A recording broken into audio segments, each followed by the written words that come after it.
যে যেখানে বসে আজকের গুরুত্বপূর্ণ ভিডিওটি দেখছেন সবাইকে জানাচ্ছি আন্তরিক মোবারকবাদ ও শুভেচ্ছা। তো পোস্ট অফিসের যে 5টি স্কিমে টাকা রাখলে আপনি আয়করের সুবিধা পাবেন, তো চলুন শুরু করা যাক। ভিডিওটি না টেনে দেখবেন, তাহলে আপনি সব বিস্তারিত সহজেই বুঝতে পারবেন। তো দেখতে পাচ্ছেন, সকলে জানেন পোস্ট অফিসে বেশি সুদ ও নিরাপদ রিটার্ন পাওয়া যায়।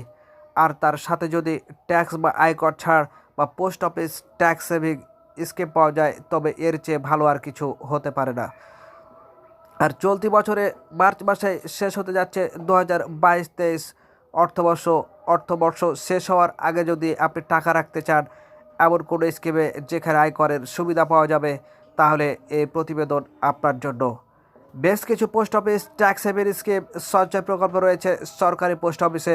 মূলত এখানে রয়েছে 5টি post office tax saving scheme সঞ্চয়পত্র সঞ্চয় প্রকল্প, যেখানে 80C ধারায় কর ছাড়ের সুবিধা পাওয়া যায়। Post office tax saving scheme under 80C। 1 নম্বর যেটা স্কিম রয়েছে সেটা হচ্ছে সুকন্যা সমৃদ্ধি যোজনা। এটি মহিলাদের জন্য সবচেয়ে জনপ্রিয় প্রকল্পগুলোর মধ্যে একটি। এখানে সুধার 7.6%। এক আর্থিক বছরে সুকন্যা সমৃদ্ধি যোজনার অ্যাকাউন্টে ন্যূনতম 250 টাকা এবং সর্বোচ্চ 1.5 লক্ষ টাকা পর্যন্ত জমা করা যায়। তবে কন্যার বয়স 18 বছর পূর্ণ না হওয়া পর্যন্ত এই অ্যাকাউন্ট থেকে টাকা তোলা যায় না। পাবলিক প্রভিডেন্ট ফান্ড পিপিএফে সুদের হার সংশোধনের পরে বর্তমানে সুদের হার 7.1%। এক আর্থিক বছরে একটি পিপিএফ অ্যাকাউন্টে ন্যূনতম 500 টাকা রাখতে হয়। সর্বোচ্চ 1.5 লক্ষ টাকা পর্যন্ত রাখা যায়। এই 1.5 লক্ষ টাকার পুরোটাই আয়কর আইনের 80C ধারায় আয়করে ছাড় post office tax saving scheme পাওয়া যায়। এই অ্যাকাউন্টের মেয়াদ হলো 15 বছর।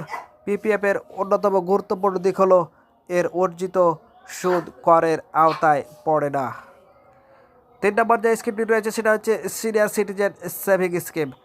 Post office ACS senior citizen savings scheme বা এসসিএসএস বয়স্ক নাগরিকদের জন্য একটি অন্যতম post office tax saving scheme.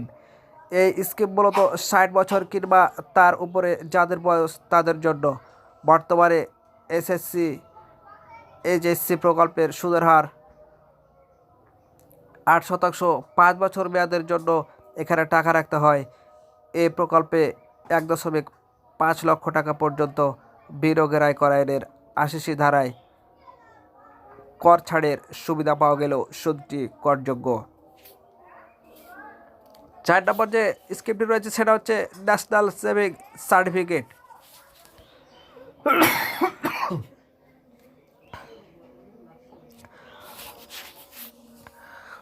4 নম্বর যে অপশানটি রয়েছে সেটা হচ্ছে national saving certificate. National saving certificate বা এনএসসিতে সুদের বর্তমান হার 7%। মাত্র 100 টাকা বিনিয়োগে পোস্ট অফিসের এই প্রকল্প post office tax saving scheme চালু করা যায়। এই প্রকল্পে বিনিয়োগের কোনো ঊর্ধ্বসীমা নেই। এই প্রকল্পে 80C ধারায় 1.5 লক্ষ টাকা পর্যন্ত কর ছাড়ের সুবিধা রয়েছে। 5 নম্বর যে স্কিমটি রয়েছে সেটা হচ্ছে post office time deposit. Post অফিসের টাইম ডিপোজিটে স্কিমে প্রত্যেক আর্থিক বছরে 1.5 লক্ষ টাকা পর্যন্ত কর ছাড়ের সুযোগ পাওয়া যায়। বছরের ন্যূনতম বিনিয়োগের মাত্রা 1000 টাকা। এখানে বিনিয়োগের ক্ষেত্রে কোনো ঊর্ধ্বসীমা নেই। পোস্ট অফিসের এই পোস্ট অফিস ট্যাক্স সেভিং স্কিমটিতে সুদের হার 7%। উপরোক্ত সবকটি স্কিমই যে কোনো ব্যাংকেও করা যায়। তো এই ছিল আজকের মতো। ভিডিওটি ভালো লাগলে একটি লাইক করে আমাদের অনুপ্রাণিত করবেন, যাতে আরও ভালো ভালো ভিডিও আপনাদের উপহার দিতে পারি। এবং পরবর্তী ভিডিও সবার আগে পেতে চ্যানেলটি সাবস্ক্রাইব করে আমাদের সাথে থাকবেন। আল্লাহ।